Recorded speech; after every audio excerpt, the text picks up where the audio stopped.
You see, actually what happens is, when relationships are not all right, the physical brain itself develops problems. And if we do a brain scan, we can actually see this as some dots, some lines on the brain. And when relationships are healed, you'll find these marks disappear from the physical brain.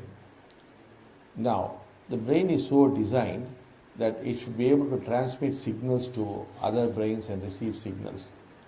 Once that happens, the grace starts pouring into you, and if the grace is pouring into you, there cannot be problems.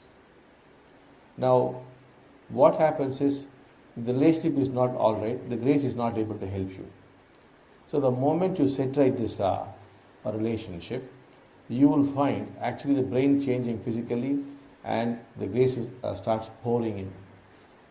So without grace, what could you do? For all your problems, not only are these relationships creating problems, they're also preventing you from receiving grace.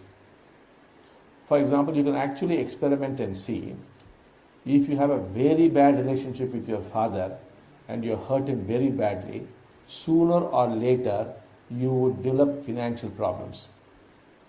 Try as you might, it is very difficult to get over these problems. But just somehow seek your father's forgiveness. You will find that sometimes in 15 days, the problem will start disappearing, if it is really done. Now, we have done this for a number of people who own big companies, big millionaires who run huge companies. Suddenly the company would start declining. And then the CEO of the company would come running. The father would be the actual owner, the son would be the CEO or something. And then very often you would trace it back to some kind of hurt caused to the father by the boy. And then when the boy is convinced and he goes back and does a father puja, some seva, apologizes and helps out his father, the company again picks up. So whatever is being spoken to you is based on solid evidence.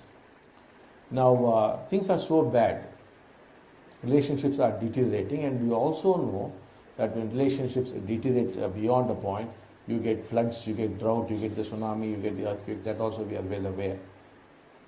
So all things are connected like it, and they ultimately go to relationship. So when we speak about it more like a science. It's not some kind of a philosophy that we are speaking, no. It's a science to us. You can experiment it and see. You can try it out.